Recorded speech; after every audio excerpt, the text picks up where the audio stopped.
El caso Claudia Mijangos, la tragedia que marcó a México.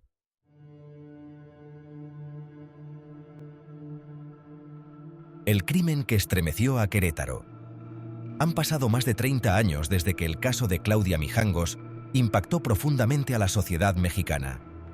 En 1989, esta mujer de 32 años cometió un acto que no solo dejó a la ciudad de Querétaro en estado de shock, sino que también capturó la atención de los medios internacionales y dejó una huella imborrable en la memoria colectiva. Claudia asesinó brutalmente a sus 3 hijos pequeños: Alfredo, de 6 años, Claudia María, de 11 años, y Ana Belén, de 9 años. La escena del crimen, plagada de sangre y marcada por la violencia extrema, se convirtió en el centro de uno de los casos más infames de la crónica negra mexicana. ¿Pero qué llevó a esta mujer, descrita en algún momento como una madre devota, a perpetrar un acto tan atroz? La llamada de emergencia y el descubrimiento. Era la mañana del 24 de abril de 1989, cuando 2 agentes de la policía se presentaron en la casa ubicada en el número 408 de la calle Hacienda Vejil, en la colonia Jardines de la Hacienda, Querétaro. Minutos antes, una mujer llamada Verónica había realizado una llamada de emergencia, informando que algo terrible había sucedido en el hogar de su amiga, Claudia Mijangos. Al ingresar a la vivienda, los policías quedaron paralizados ante lo que presenciaron. En la habitación principal, sobre la cama matrimonial, yacían los cuerpos de los 3 niños. Todos habían sido apuñalados repetidamente con cuchillos de cocina, y sus heridas evidenciaban una violencia desmedida. Claudia Mijangos estaba junto a ellos, inconsciente, con cortes superficiales en las muñecas y un cuchillo ensangrentado en la mano. En un primer momento, los agentes pensaron que estaba muerta, pero al comprobar que tenía signos vitales, fue trasladada a un hospital donde lograron estabilizarla. La escena del crimen era caótica. Manchas de sangre cubrían las paredes, los muebles e incluso las escaleras de la casa.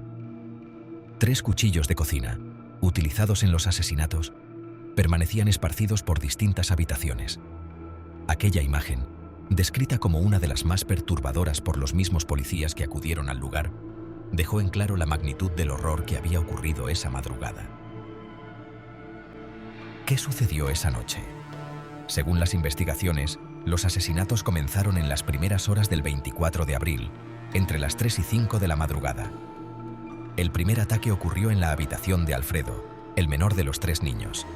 Fue apuñalado varias veces en el pecho y la espalda mientras dormía. Y durante el ataque, Claudia intentó amputarle una mano. Los gritos del niño alertaron a sus 2 hermanas, quienes corrieron hacia el cuarto de Alfredo para ver qué estaba ocurriendo. Claudia María, la hija mayor, fue la segunda víctima. Intentó huir al ver la agresión, pero su madre la persiguió hasta las escaleras del segundo piso y la apuñaló en el pecho y la espalda. A pesar de sus heridas, la niña logró bajar las escaleras, pero Claudia Mijangos volvió a atacarla, dejándola moribunda en el primer piso. La última en ser asesinada fue Ana Belén, la hija de 9 años. La pequeña intentó esconderse en su habitación, pero su madre la alcanzó y la apuñaló directamente en el corazón. Al igual que su hermano Alfredo, Ana Belén presentaba heridas en las muñecas, lo que sugiere que su madre también intentó amputarle las manos. Tras cometer los asesinatos, Claudia arrastró los cuerpos de sus 3 hijos hasta la habitación matrimonial, donde los colocó sobre la cama. Fue allí donde horas más tarde los agentes de policía encontraron la macabra escena. ¿Quién era Claudia Mijangos? Claudia nació el 26 de mayo de 1956 en Mazatlán, Sinaloa. Provenía de una familia religiosa de clase media. Era la menor de 7 hermanos, 3 de los cuales sufrían distintas incapacidades. Durante su juventud, Claudia fue descrita como una joven atractiva, sociable y devota. Incluso ganó un concurso de belleza en Mazatlán, lo que hizo que muchas personas la consideraran una mujer ejemplar. A los 19 años, comenzó una relación con Alfredo Castaños, un hombre 8 años mayor, con quien se casó 2 años después y tuvo 3 hijos. Tras la muerte de sus padres, Claudia heredó una suma considerable de dinero, lo que le permitió mudarse con su familia a Querétaro. Allí compró la casa en la colonia Jardines de la Hacienda y abrió una tienda de ropa exclusiva para mujeres. Además, se integró a la comunidad escolar del Colegio Fray Luis de León, donde sus hijos estudiaban, y trabajó como maestra de catecismo, ética y religión. Sin embargo, detrás de esta imagen idealizada, Claudia comenzó a mostrar señales de inestabilidad mental. Según sus allegados, experimentaba cambios de humor extremos, sufría insomnio crónico y aseguraba ver ángeles y demonios en su casa. En su vivienda, llena de crucifijos, hablaba de voces que no la dejaban dormir y que le susurraban cosas aterradoras.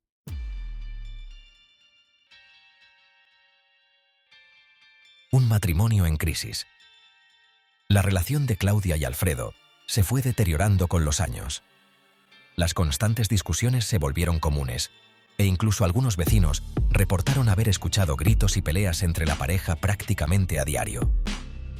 En una ocasión, Claudia persiguió a Alfredo con un machete, y en otro altercado lo hirió con unas tijeras en la cabeza. La pareja intentó salvar su matrimonio asistiendo a terapia con el psiquiatra Jaime Flores, pero el especialista concluyó que sus diferencias eran irreconciliables. Finalmente, decidieron separarse, y Claudia obtuvo la custodia de sus 3 hijos. Tras la separación, los episodios de inestabilidad de Claudia se intensificaron. Según rumores, desarrolló una obsesión por un sacerdote del colegio llamado Padre Ramón. Aunque nunca se confirmó una relación sentimental entre ellos, varias personas afirmaron que Claudia buscaba frecuentemente la atención del sacerdote, lo que incrementó las tensiones en su vida personal.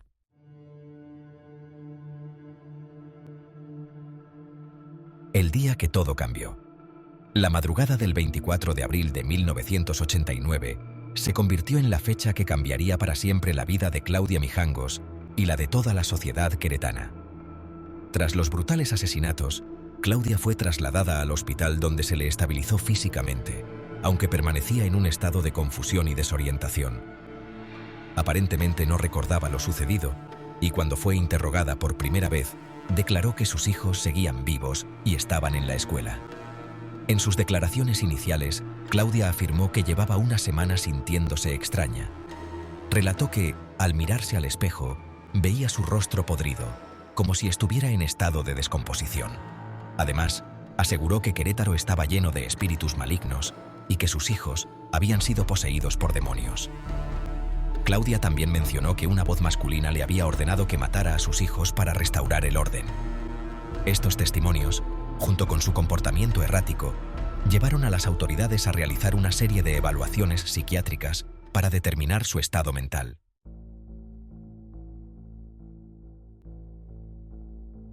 Diagnóstico médico: esquizofrenia y psicosis. Claudia fue sometida a múltiples exámenes psiquiátricos, y los especialistas concluyeron que sufría de esquizofrenia paranoide, combinada con episodios de psicosis aguda. También se le diagnosticó trastorno epiléptico del lóbulo temporal, una condición que podría haber intensificado las alucinaciones y los episodios psicóticos. Los médicos señalaron que Claudia experimentaba momentos de lucidez, pero que la mayoría del tiempo estaba atrapada en un estado de delirio y confusión. Según los informes, Mijangos no fue consciente del crimen que había cometido y creía que sus hijos aún estaban vivos. Pese a las múltiples evaluaciones, la opinión pública no estaba del todo convencida.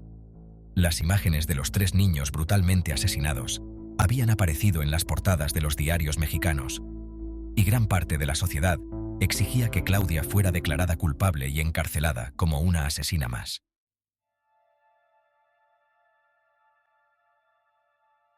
La carta de Claudia Mijangos. En junio de 1989, 2 meses después del crimen, Claudia escribió una carta abierta al periodista Manuel Paredón Cornejo, buscando explicar su versión de los hechos y, de alguna forma, limpiar su imagen. En la misiva, Claudia expresó lo siguiente: Estimado señor periodista, mi nombre es Claudia Mijangos. Me he atrevido a escribirle para pedirle que me ayude. Desgraciadamente, estoy consciente de que mi caso fue muy alarmante, y no es para menos, pues fueron 3 pequeños indefensos. Pero le soy sincera, no estaba en mis cabales, y los estudios que me han realizado lo confirman. Fui una madre que velaba por el bienestar de mis hijos, y créame, soy la más afectada por lo ocurrido, pues ellos eran toda mi existencia. Aunque los hechos reflejen lo contrario, vive en mí una agonía constante. No considero justo que, aparte de haberlos perdido, quede acusada como si con voluntad lo hubiera hecho. Me presto a cualquier clase de hipnosis para demostrar mi inocencia y así limpiar mi nombre. Esta carta generó una mezcla de reacciones. Algunos la consideraron un intento desesperado por justificar un acto imperdonable, mientras que otros sintieron lástima por una mujer mentalmente enferma que había perdido a sus hijos y su cordura.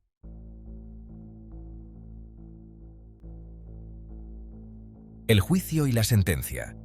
Tras meses de investigaciones y evaluaciones psiquiátricas, Claudia Mijangos fue declarada inimputable debido a su estado mental al momento del crimen. En lugar de ser enviada a prisión, fue trasladada al anexo psiquiátrico del Centro Femenil de Readaptación Social de Tepepán el 19 de septiembre de 1991. La medida de seguridad estipuló que Claudia permaneciera bajo tratamiento psiquiátrico por un periodo de 30 años, el máximo permitido por la ley mexicana para este tipo de casos. Durante su tiempo en el centro psiquiátrico, Mijangos continuó siendo evaluada periódicamente, y los especialistas confirmaron que su estado mental no mostró mejoras significativas.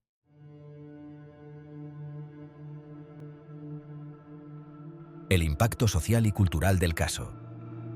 El triple homicidio de Querétaro se convirtió en uno de los casos más polémicos de la historia reciente de México. Claudia Mijangos fue apodada por los medios como la hiena de Querétaro, un apodo que reflejaba la crueldad de sus actos.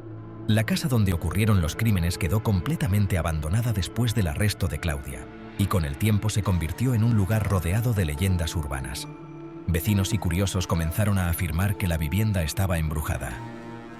Algunos decían escuchar gritos de niños por las noches, mientras que otros aseguraban haber visto figuras fantasmales a través de las ventanas. Programas de televisión sobre fenómenos paranormales realizaron investigaciones en el lugar, y youtubers lo convirtieron en un destino popular para exploraciones urbanas. Aunque muchas de estas actividades estuvieron claramente motivadas por el morbo, también reflejaron el impacto cultural del caso en la sociedad mexicana.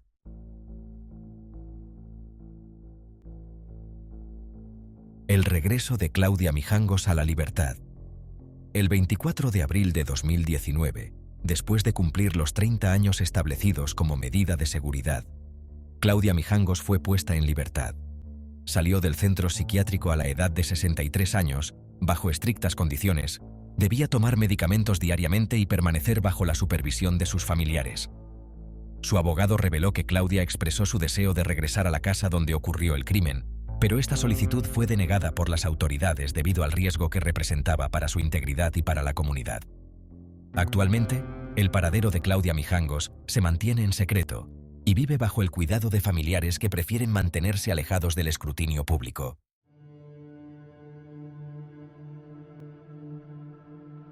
Reflexiones sobre el caso. El caso Claudia Mijangos abrió un debate nacional sobre el manejo de las enfermedades mentales y la responsabilidad de los sistemas de salud y justicia en la prevención de tragedias. La esquizofrenia, un trastorno mental grave que puede causar alucinaciones y episodios de psicosis, sigue siendo un tema poco comprendido en muchos sectores de la sociedad mexicana y global. Especialistas en salud mental argumentaron que los episodios de Claudia pudieron haberse anticipado si hubiera recibido tratamiento adecuado mucho antes de los crímenes.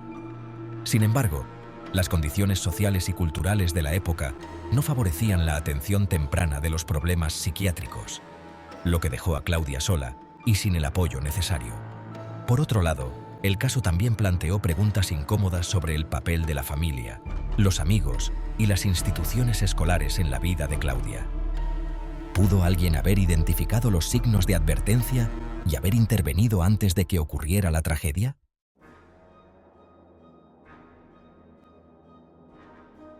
El legado de un caso que aún duele. Más de 30 años después, el caso Claudia Mijangos sigue siendo un tema de discusión. Su historia, marcada por la enfermedad mental, el aislamiento y la violencia, representa un recordatorio de la importancia de atender los problemas de salud mental antes de que sea demasiado tarde. La casa en Querétaro, mientras tanto, permanece vacía, un monumento siniestro a una tragedia que nunca será olvidada. Si esta historia te ha impactado, no olvides darle like, suscribirte y activar la campanita para más contenido como este. Déjame en los comentarios tu opinión sobre este caso ¿Qué crees que pudo haberse hecho para evitarlo? Nos vemos en el próximo video.